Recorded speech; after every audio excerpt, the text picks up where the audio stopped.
Hi, Grace. Bless you. Thank you. Excuse me. Grace, I'm going to go ahead and mute you, but if you have any questions, you just feel free to raise your hand and we'll unmute you. All right.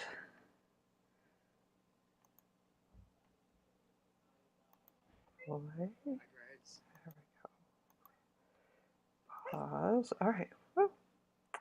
Okay, welcome everybody. It is Friday, May 2nd, 2025. I'm trying to remember to say that so that when I catalog these later, I'll know when it was that we did this. And today we have a special guest at Improvising Harpist. We have Geoffrey Ricketts. And as you guys may know, I did lots and lots and lots of interviews last year and year before with all kinds of wonderful improvising harpist teachers from around the world, literally. We had some people from Canada. We had somebody from Croatia. We had somebody from Wales or somebody from Germany. I just feel really blessed that this is an international community that we get to learn from each other and learn all kinds of wonderful things. So Geoffrey and I have met on Facebook and pretty quickly realized that we were talking the same stuff. And we got on the phone last week and did, oh my gosh, you too? Wow, you do that too? Wow, you do that too? That's so cool. That's so cool. And I was like, oh, let's just get on the phone with all of you and let Geoffrey share what he has to offer in terms of improvisation and wonderful ideas and different ways of thinking about music and learning the harp and all of that stuff. So without further ado, I'm going to start right in and ask a few questions, and then the conversation will go where it goes, and maybe we'll play a little bit together. We'll see where we go. So I want you, Geoffrey, to introduce yourself and tell us a little bit about your background as a harpist. Okay, well, my name is Geoffrey Ricketts, and that's the English spelling of Geoffrey. So I started out life with people mispronouncing my name a lot. And so I've gotten used to it. And once I became a harpist, I kind of used it as Geoffrey and at the Renaissance festivals. But before all of that, let me talk about how I became a musician in the first place. I was always influenced by, of course, like everybody else in our age bracket, the Beatles. And when John Lennon was shot, it affected me pretty intensely. And I wrote a poem about my feelings, about, well, I don't want my idol worship of John Lennon to become too serious. So I wrote a song that's called Worship Peace, about worshiping peace instead of the person that stands behind it. And that was put on vinyl.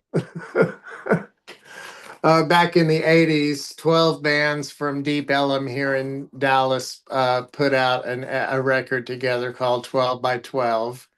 There were actually 4 volumes of it. We, my band, Glass Onion, right here, was on side O of volume 3. Yeah, instead of having side 1 and side 2, they didn't want us to have competition. So they put us on side O and side K. So the album, instead of having A and B, it's got OK. I thought that was cute. Anyway, that got played on local radio a little bit. The band eventually broke up, and I started. I thought, well, what can I do now? My band is broken up. I guess I could form another band. Do I want to go through that drama again? Not right off the bat.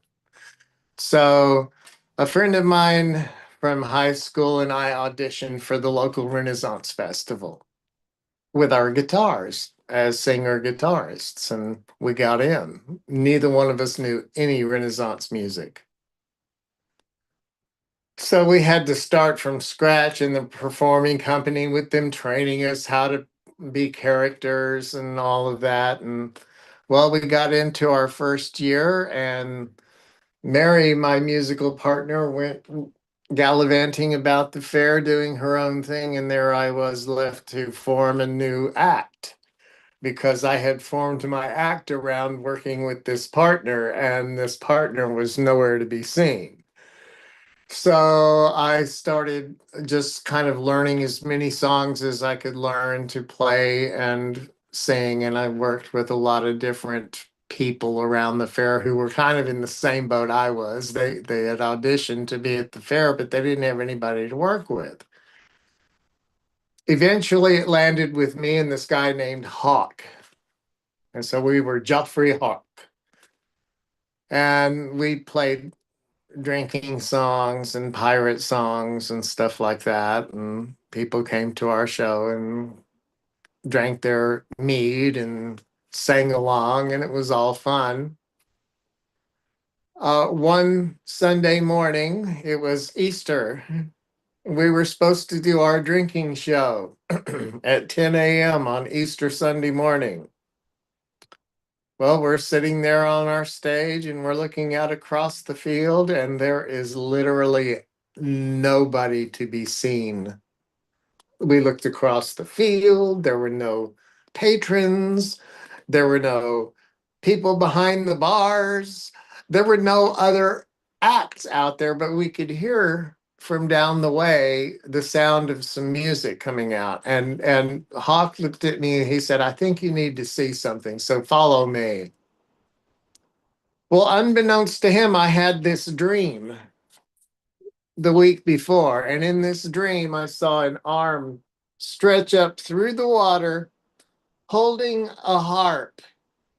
And that harp was handed to me by the man of the lake. It was all very weird.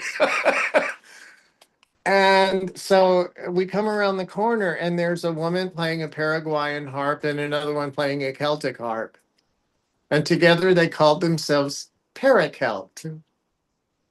And I thought that was the cutest thing I'd ever seen. I'd never seen a small harp. I'd only seen the orchestral harps, and that was from afar when I was a child. And I thought, ooh, that looks cool. I want to do that. And knowing how expensive they were, my mother was like, maybe you ought to try playing something else first, dear, before you go that route. Well, anyway, later on in life, I was 30 when I finally saw Parakel play. And I got further confused because the Paraguayan harp had red C's and, I mean, blue C's and red F's. And the Celtic harp had red C's and blue F's. It was like flipped. But I could see the spaces, and it made sense to me where the half steps of a keyboard go. I could see that that's what the colors were pointing out to me. So I said, okay, so this is and of course they had their harps tuned to a key that one of them played in. And I said, so this is a C chord, and I placed my hand on one of their harps. I asked if I could, and they said, sure. And I think my hand was more like a claw at the time.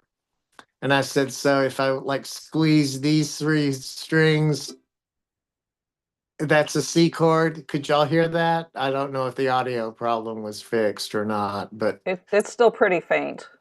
okay. But you know what a C chord sounds like. So they were like, wow, that's interesting. And I brought my left hand in and I did my left hand, then my right hand, and played up through an arpeggio. And they were like, you're not supposed to be able to do that when you first touch a harp, Geoffrey.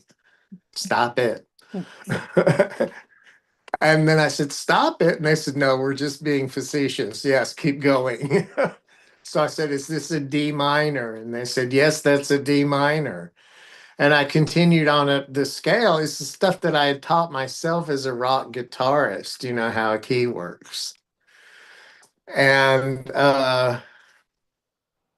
they were like, this is amazing. I got to the E minor chord, and it sounded really weird to me. And I said, there's something wrong here. And they said, well, yeah, that's an E diminished. We're tuned to F. That went like from where I was at as a rock and roll musician, that just went. right over my head. I had no idea. I knew what chords were in the key of C.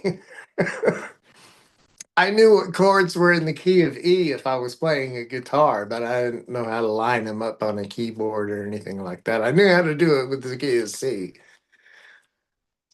So I decided I wanted to try this wonderful sounding instrument that took to me like, I don't know, it just took to me really like so easily. And so I ordered a little lap harp. It was a little 3 octave lap harp. And it took a year for it to be built and come in, but I got that lap harp and I'm like walking around the fair with it so proudly. And a friend walks up to me and says, "Oh, Geoffrey, you're going to become a bard character." And I said, "They're barring me from the fair?" And she said, "No, you're not going to be bard. You're becoming a bard." And I was like, "What's that? I have no idea. What's a bard?" And they said, "It's a poet. They play the harp and tell stories and weave together history into fiction." And then she handed me this book called Pendragon. And it's about the Arthurian myth as told from the point of view of a bard named Merlin. So it's a grandiose bardic tale with magic and dragons and stuff.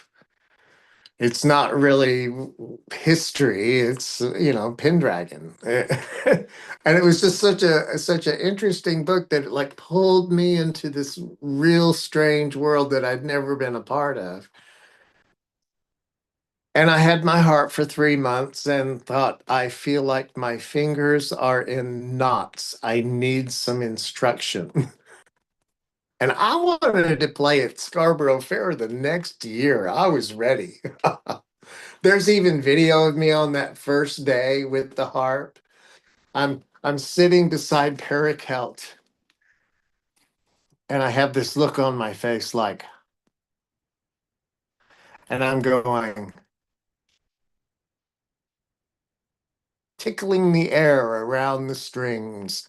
Like I want to play with them so bad. And I knew I could, but I just didn't know what to do. And my hand was just hovering around the strings. And I've got that video on YouTube. It's on my YouTube channel. So if you it's called Eureka. Anyway, they're playing the song Scarborough Fair. Well, after my summer of trying to work through harp on my own, I enrolled in harp lessons at the University of North Texas. I took my little harp up to there and I auditioned for Ellen Richer Sackett. And she accepted me into the music school right off the bat. I came to her first class and she sat me down behind a troubadour harp and she said, "This harp is in E flat, put it in C for me."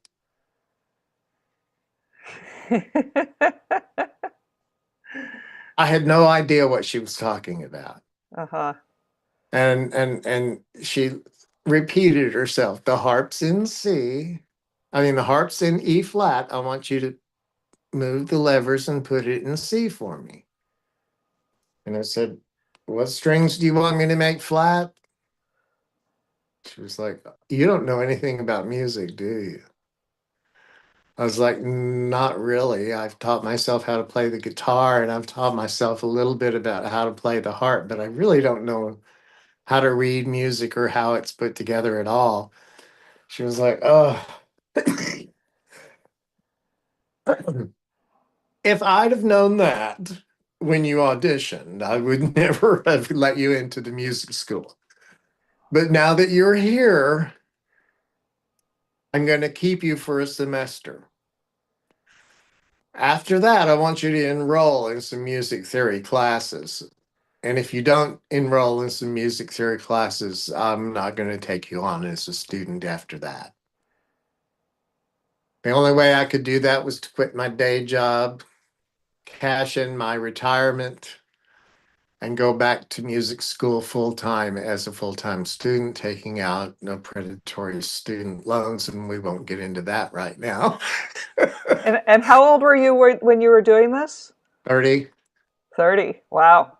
Yeah, So this is a commitment. This is like the harps are speaking to you, and you're right. like, I must I do had already this. I had gotten an associate's degree in video technology and had a good job in video. I mean, it wasn't the best paying job in the world, and it was, kind of like a lackey thing being an associate's degree. But at least it was a job, and I had saved up some retirement that I then spent on a troubadour, a bigger harp than the one that I had currently. I think a lot of us have had that experience of buy a car or buy a pedal harp or buy a to go on vacation or buy the yeah, right. I get that. So, I mean, as time goes on, I'm going through college, and I get through college, and I get on the other side of it, and here I am in the real world, like all music majors, going, "What do I do now?" I gave up 4 years on the circuit for this, but now I understand it better than I ever would have had I gone on the circuit and just experimented my way through this 4 years. Right. And so I got a job working in a music store, selling band instruments and reeds and guitar strings. So when And did you let me jump ahead a little bit and say when did you start were you gigging as a harpist then at that point? I was doing a lot of weddings, and I was performing as Geoffrey the Bard at Scarborough Fair. I had also branched out and started playing Geoffrey the Bard at the Texas Renaissance Festival, which I don't know if anybody's seen the HBO special about it.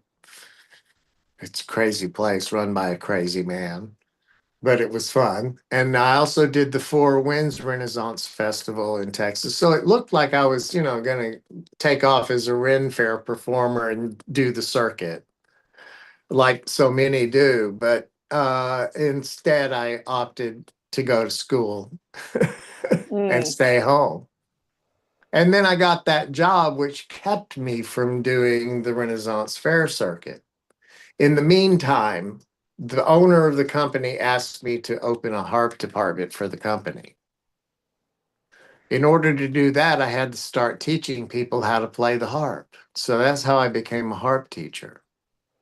I devised a crash course that was designed to sell harps quickly.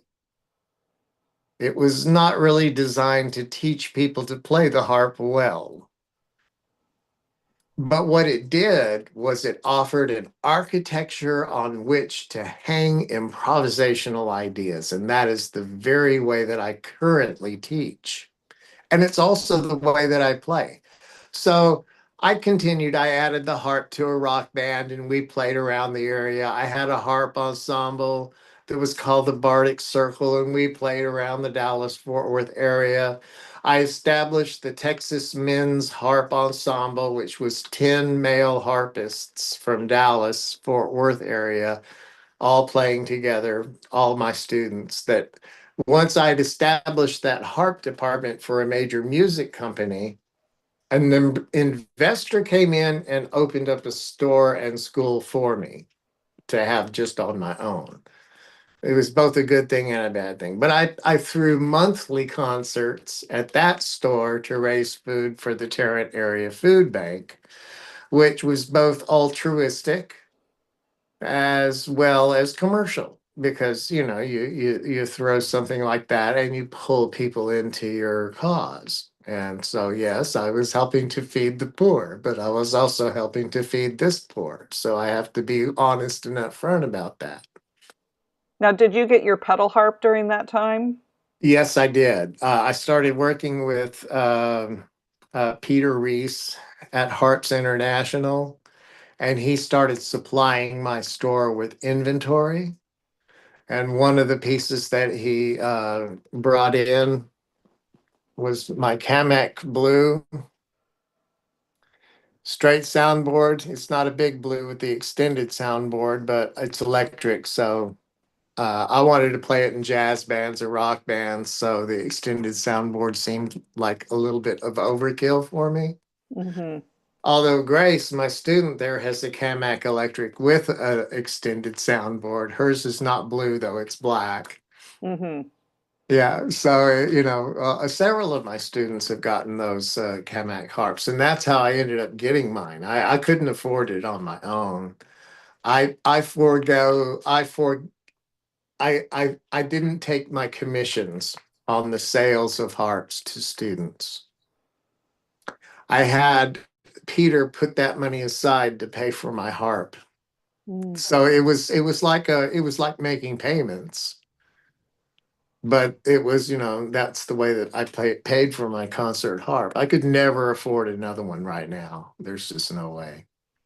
So let's But talk a little bit about your architecture, yeah, because this is the when you said the architecture of music, when we were talking the other day, that's such a, I don't know what's the right word I'm after, evocative, descriptive. Like when you said, "Oh, I've got an architecture for the way I teach improv," like that makes sense. I don't even know what you're going to say next, but that there's a building structure that goes into how you talk about improvisation. So I want to ask you to talk a little bit or a lot about that. How first tell us what that means. What is the architecture of improvisation? okay, well, in order to do that, I'm going to ask the room a question. If you tried to put up a house roof first, what would happen? It would not stand because there would be nothing to stand on. What if you just set up the architecture of the house on dry ground? Eventually that's going to rain and it's going to get squishy and the architecture is going to fall apart because it doesn't have a solid foundation to stand on. So when I'm looking at a piece of music that I'm wanting to learn as well as improvise upon, I look at it instead of being a melody line that I'm suspending chords from, which is, I think, the way most people teach it. I've got a melody in my right hand and I've got a chord in my left hand, and together they sort of make a architecture, but not really because there's a lot of space in between. It's more gazebo style. Like when I hear this, I don't know how loud this will be for you, but I'm going to try it. When I hear this kind of arrangement of green sleeves, oh, I got to go in the right key. All right. So if I hear an arrangement of green sleeves that has the right hand playing the melody,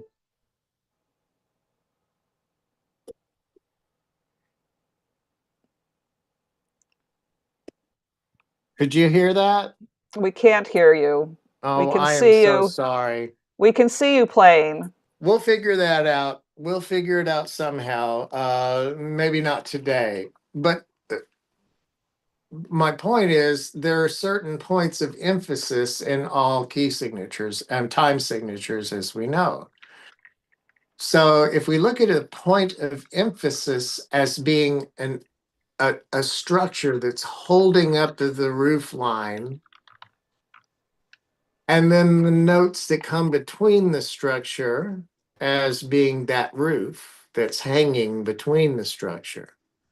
But the main thing we want is first, what chords are in the piece? I don't care even what inversion they're in. If they're a root position, just understand that part first, because that's a solid foundation for building your house or your improvisation.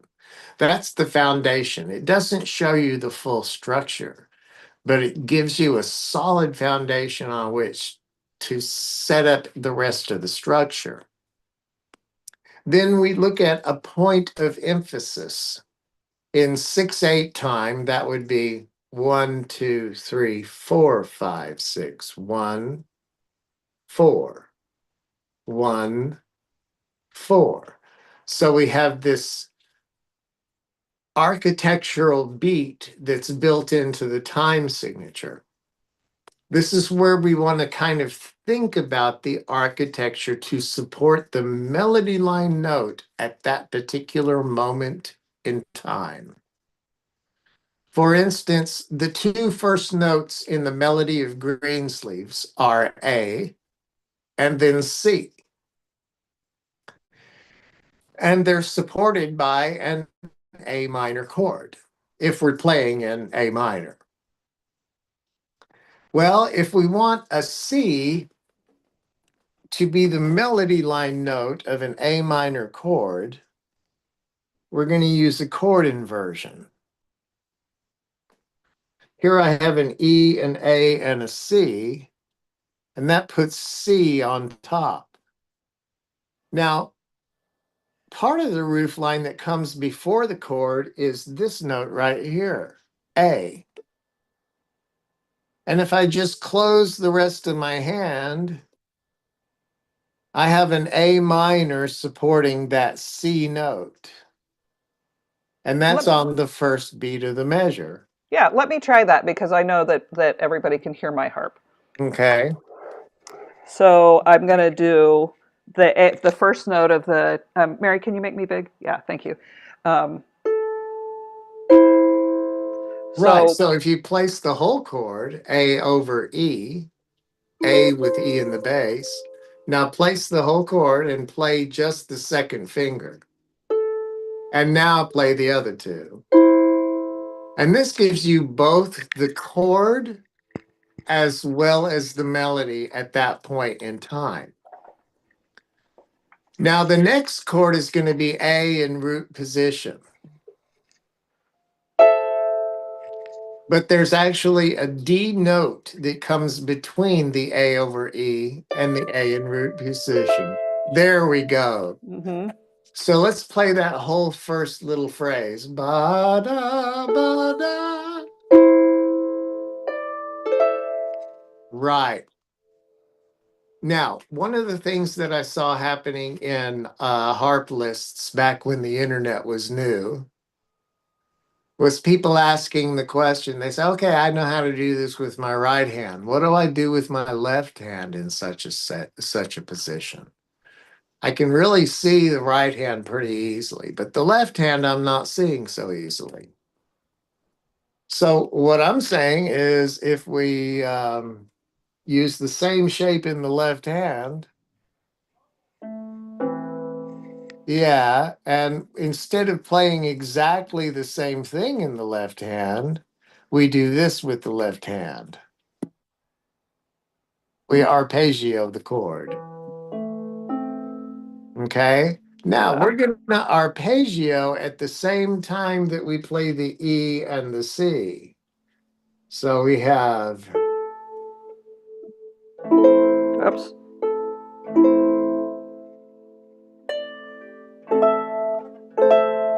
Like that? Okay, let me see if you can see what's going on my hands. It sounds more complex than it is to do because it has 16th notes in it instead of just 8th notes. Okay, I'm playing the left hand as 16th notes, that D2.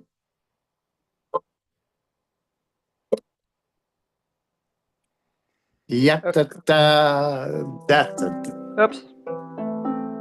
Yeah. So Okay. place both hands. There you go. And now Yeah. play the right hand at the same time you begin the arpeggio in the left hand. Like that? Yeah, right. So that's a piece of architecture Oops. and a root position A chord with your right hand. So Yes. move the left hand up to a root position A chord as well. Oh, also. Yeah. Oh, Yes, oops. same thing. There we go. So this gives you a bass line. Both It hands are gives doing the you a same melody. thing. Yeah, it gives you a bass line, a melody, and harmony, inner voices by doing the same thing in both hands instead of doing something completely different in both hands. Now, If I were to play any other note before and after the chord, you're going to still hear green sleeves. Yes. So just play the two chords for us there, Simber. Oops, sorry. There you go. Now play any random three notes and land on the first chord. Now any two notes and land on your second chord. Now I'm still hearing green sleeves because I have these really strong points of emphasis on alas, love. And so as long as I'm hearing those strong points of emphasis on the accented beats, the way that we improvise the roof line on top can vary from repeat to repeat to repeat. Mm-hmm. But with a really strong architecture of A over E, A minor, G, G over B, G over B. low. Oh, low. Oh, yeah. There we go. And then we have the A over E again. Oops. And all of this, you can do the left hand, what I call the carpet on the floor.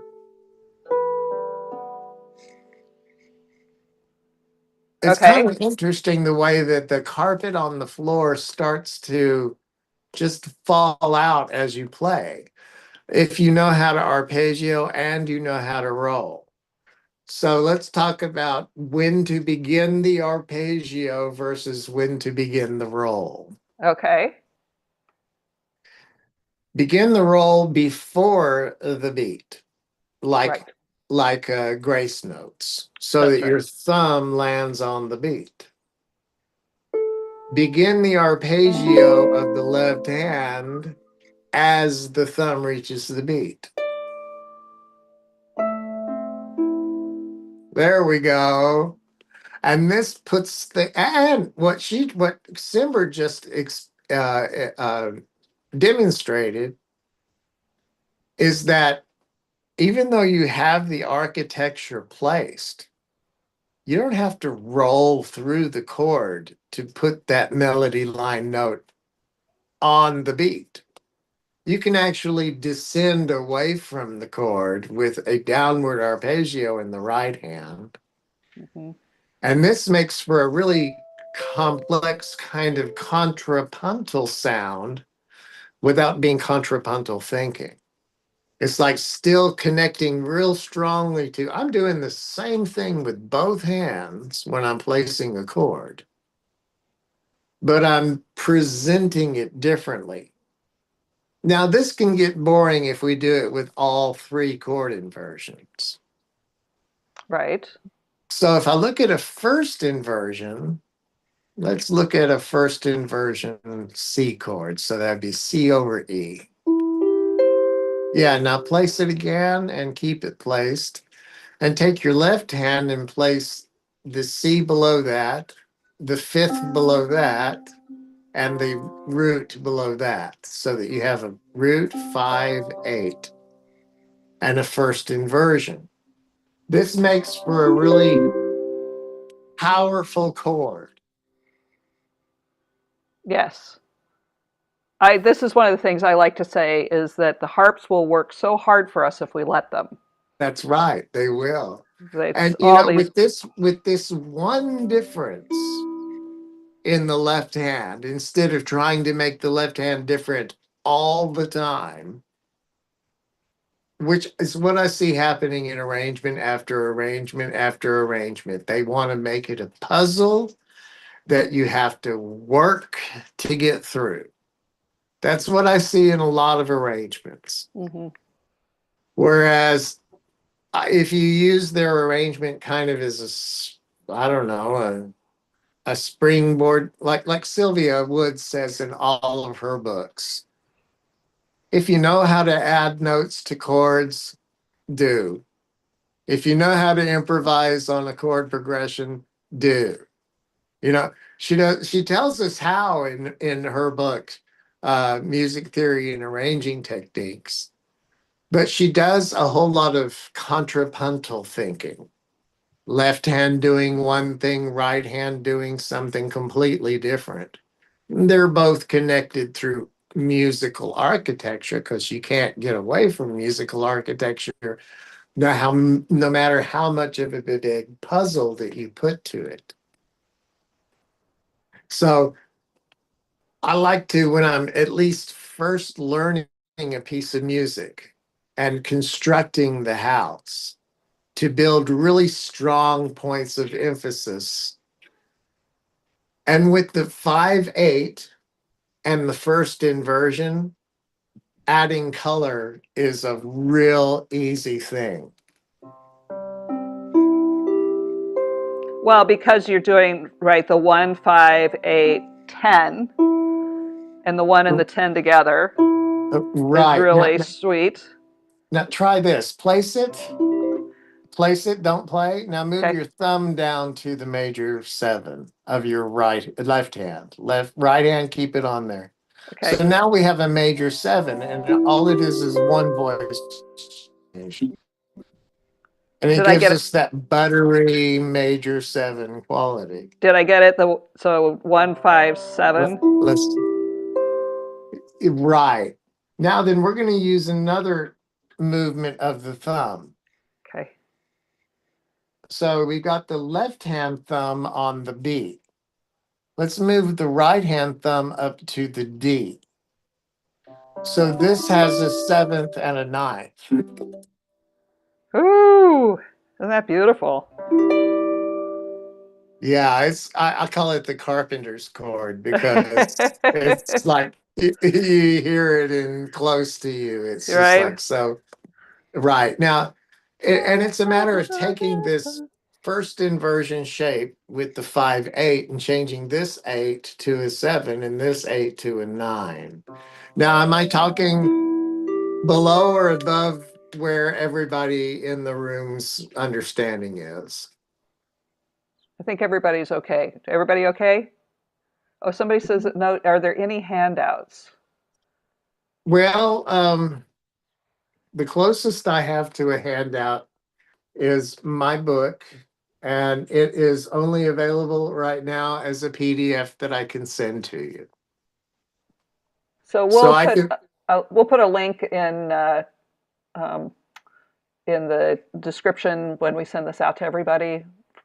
So people, if you'll send me the link, I'll put it in. I might have it, but send me the link so yeah. people can If purchase that from you. yeah, I sent you. Actually, I sent you a copy of it, and I actually I know that we live in a capitalistic society and that we all should charge for everything. But I want for people to have this book. And so if you can just prepare a link with the PDF that I sent to you, Simber, Mm-hmm. offer it to people for free. Oh, that's so sweet. Yeah, we can do that. Yeah, when I was making them, I charged $25 a copy. If anybody wants to donate, my PayPal is harpcenter@yahoo.com. Okay. Harp Center, like American Spelling Center. Yes. Okay. And I just have it as one word. And I think that by me doing that at Yahoo, when I did it, I pulled a fast one on Sylvia Woods, Oh. not realizing that all of her websites and email address are Harp Center, you know. And I did harpcenter@yahoo.com and it was open. Oh my goodness. And I didn't realize I was doing that to her, and I apologized to her for it. And she says, I got enough email addresses. Give me a break. I love her. She's a great woman. She's a lot of fun to talk to, too. She has a dry sense of humor, and Uh, just a lot of fun to hang around with. Yeah, I hung she's out with lovely. her. I hung out with her for a harp convention. We had booths across from each other at the International Society of Folk Harpers and Craftsmen convention at Galveston several years ago. That was a lot of fun. Got to meet a lot of people at that. Um, but what I do with my improvisational skill is I record a lot of music. I did do a lot of performances as Geoffrey the Bard. I did Irish Festival here in Dallas. I was not really um I, Irish music was not what I wanted to do. I wanted to do pop music, rock, folk, jazz, more contemporary stuff. And I learned a lot from the Celtic music.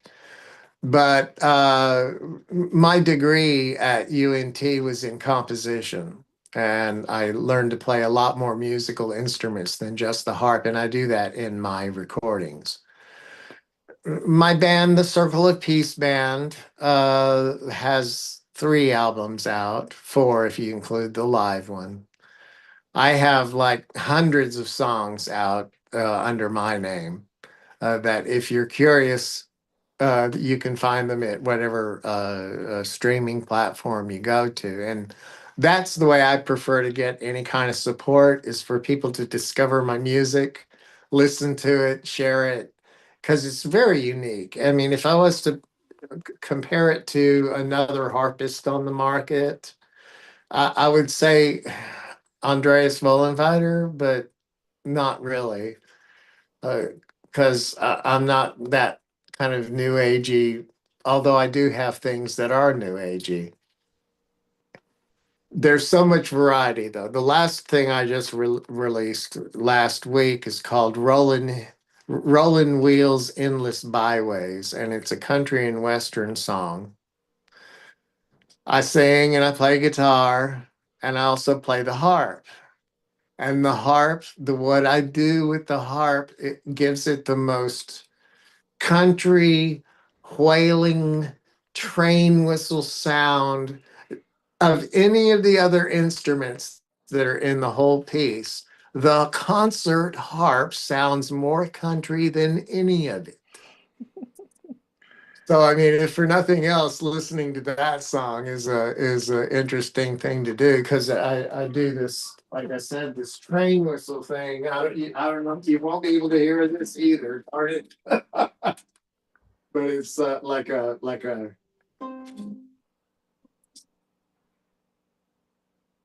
I We're don't gonna know. have to listen to the we're gonna have to listen to the song. Tell me the song title again so that I can put that in the link. Rolling wheels, endless byways. And rolling has an apostrophe and not a G. Rolling. Gotcha. I'll Yeah. include that when I send out the replay. I'll make sure to include that and I'll put that in the link for this as well.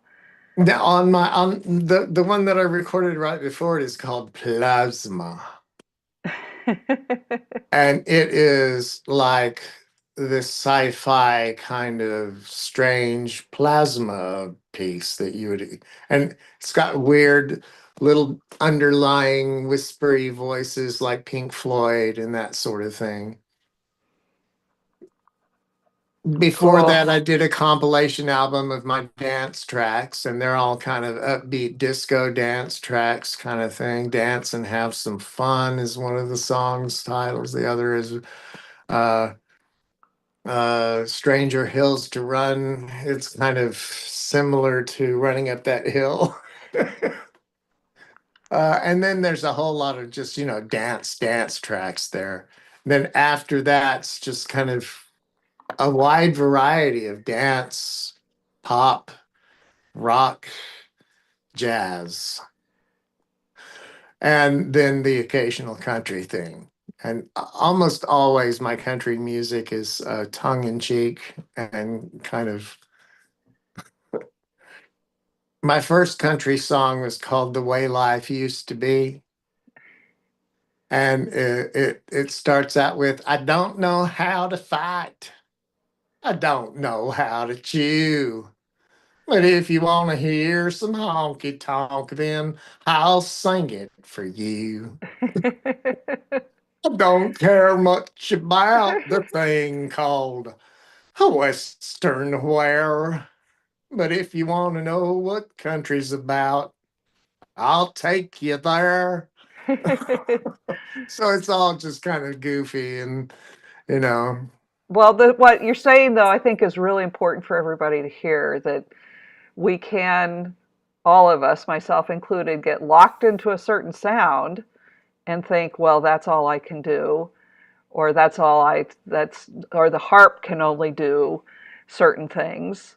And, you know, if you've ever studied with Deborah Henson Conant or Ben Creighton Griffiths or Park Stickney or lots and lots and lots of wonderful people out there who are breaking boundaries all the time, and you're in there with them, uh, breaking the boundaries of what the harp can do. Just because it's beautiful and it looks angelic and sits in an orchestra doesn't mean it has to be trapped there. It can be, you can take it to out to different genres, and I really encourage everybody to try and even try something that's outside your comfort zone. I like country music, but it never crossed my mind to play it on the harp, so I'm going to have to try that. And Doris came last year from Croatia, played a ton of rock and roll on the pedal harp for us. So, whatever you find yourself listening to, or whatever you hear, maybe you're walking down the street and you hear something that the kids are playing, like, what's that? To be curious and open your mind and open your ears to the possibilities of something that maybe like, I never crossed my mind to put that on the harp before. I love that. I pulled up next to somebody in traffic and I heard the thump thump thump of hip hop, and I rolled down my window, and within the thump thump thump and the hip hop and the rap, I'm hearing harp, and I'm going, that is awesome. And so I start looking around, and it's a harpist who goes by well, she was going by Rashida Jali for a while, but can't remember what she's going by now. She has a different kind of one name. But she does, like Brandy Younger, she does jazz and hip hop, and she's been used in a lot of hip hop artists. She was on Good Morning, not good. I mean, she got on America's Got Talent, and there she sang "Killing Me Softly" while playing the harp, and she didn't get in, but she was noticed. Yeah, yeah. And they started using her in that kind of music, and she fits so perfectly. It's great. I wish I could remember what If you Tulani. think Tulani. Tulani, Yeah. oh yes, right. Um, Yeah, and she was also Lady Gaga's harpist for a while oh, on the road with Lady I Gaga. think she came to Hawaii once when I was there. She might have even rented a harp from me at one point.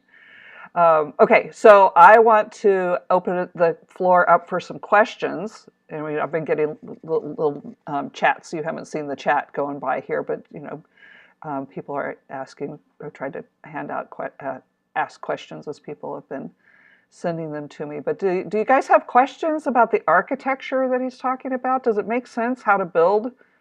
I mean, it'd be like taking one lecture in architecture and then expecting to build a house. But does it make sense that there are like different layers that he's talking about here? That there's a foundational layer, there's an in-between layer, there's an attic layer, a rooftop layer. And as when you're thinking about this, Geoffrey, I'll ask the first question. Um, when you're thinking about the roof, are you thinking about that as like the two or three notes that are in between the melody notes? Right. So I'm using Greensleeves as an example. You have one note before the initial chord. And then you have one note before the second chord. And then you get two notes before the third chord. Ba bring da bring da da bring da bring da da bring da bring. Now, if you play it that way every time, it gets to be a bit boring. Everything starts to come out sounding like to pring, to pring, to pring, like you're saying Spock's wife's name over and over and over again. Right. I don't know if that reference got through to anybody else. That's a pretty nerdy reference. But that's the way it sounds if you just play the architecture as architecture. But if you carpet the floor, which is that arpeggio, and it doesn't have to always be from the bottom to the top. It can go from the top to the bottom, or from the middle to the top to the bottom, or from the middle to the bottom to the top.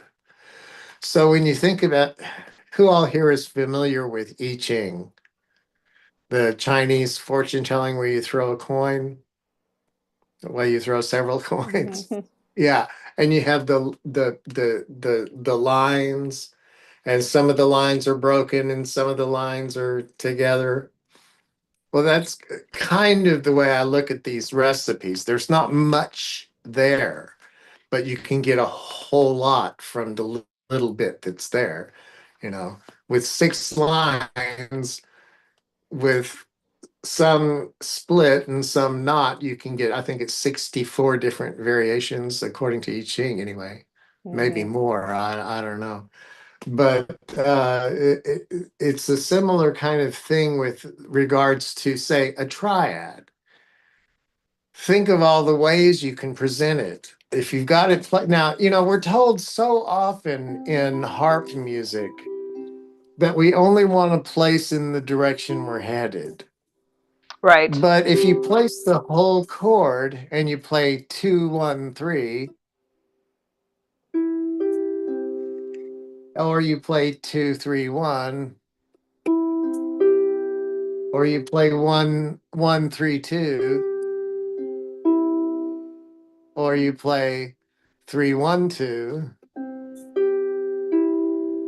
This gives you so many melodic variations of how to create interest in your bass line, in that carpet that you're putting to the house. So, like if I go up with this one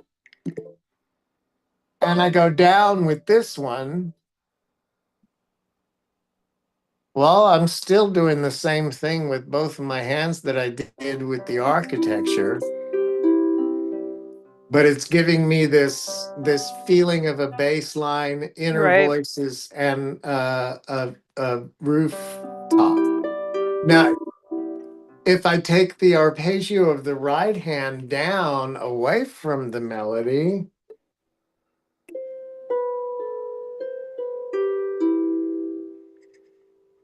did you see what I did there, Sember? Oh, do it again. Okay.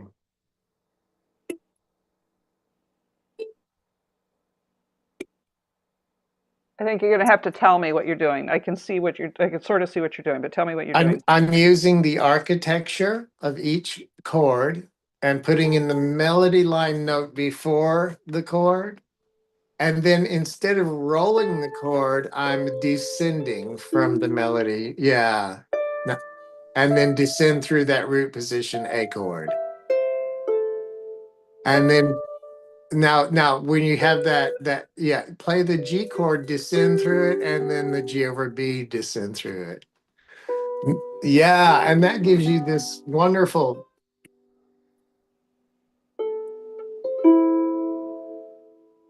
Now, it's not changing what we're playing at all. It's just changing the presentation of it, instead of rolling up always, descend down in a slower fashion, and it creates this wonderful feeling of counterpoint without being counterpoint. It's all still contained in voice leading and Bach style thinking of harmony. Now, when I say Bach style, that conjures up images of chorales, 4 notes. But if we expand it to be 3 notes in each hand instead of 2 notes in each hand, it makes for these big harpistic style architectural things that we can then do. Thank you. Simple sounding and great. I just saw somebody wrote that. But yeah, it's one of those things that when you learn how to do it through just, I take you through it in my book, each little chord inversion. I give you sort of like usual guitar chord symbols, but kind of with training wheels. So instead of just giving you a C, I tell you the name of the chord inversion, C over G, which supports E. So I give you a couple of different pieces of music in my book. Uh, Greensleeves, the foundation is just root position chords for Greensleeves. Makes a wonderful accompaniment to somebody playing or singing the melody. Then I teach you a little bit about voice leading, 1-4-5-1.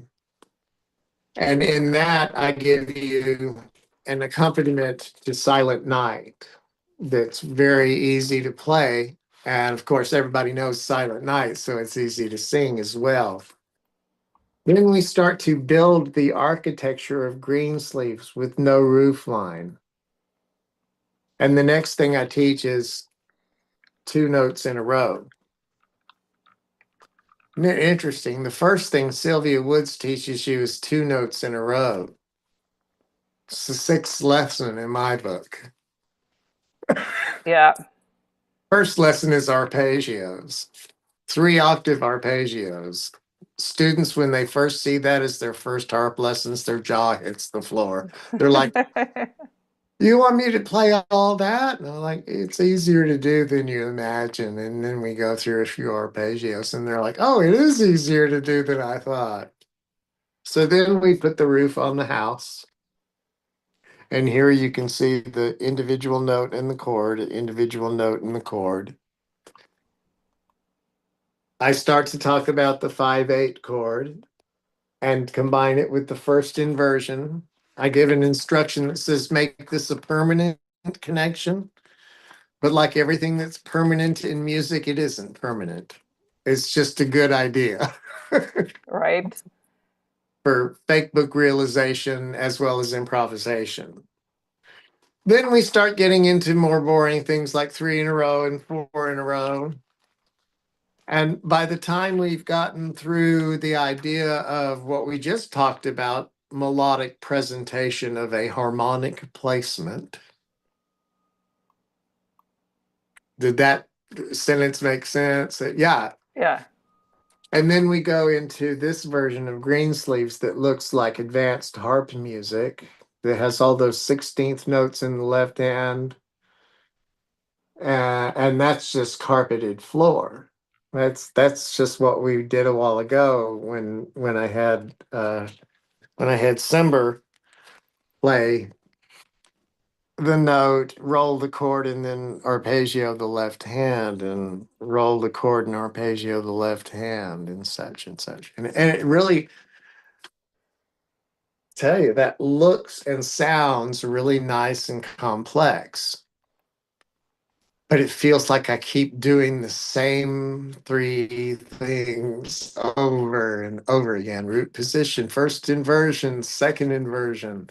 And the first inversion, 5/8, add the 5/8 to it, make that it becomes a really nice arrangement that you can then improvise on pretty easily because the architecture is so strongly put in place that whatever you put with it is going to sound like it was intended, especially if you land on the architecture on the beat. Yeah. I just posted a link to Geoffrey's book, and so if you and then I'll send it out following, so you can grab that right now. If you're on a computer, you can grab that. link and get the book right now, and or you That can was a order it later. long-winded. I gave you a long-winded answer to one question. Are there any other questions that I didn't get to? No? I think we're good. Wow. Yeah. I want to thank you so much, and let's do this again Okay. because I would love to take a specific. We've done Greensleeves today, but take another specific tune and just do the same thing.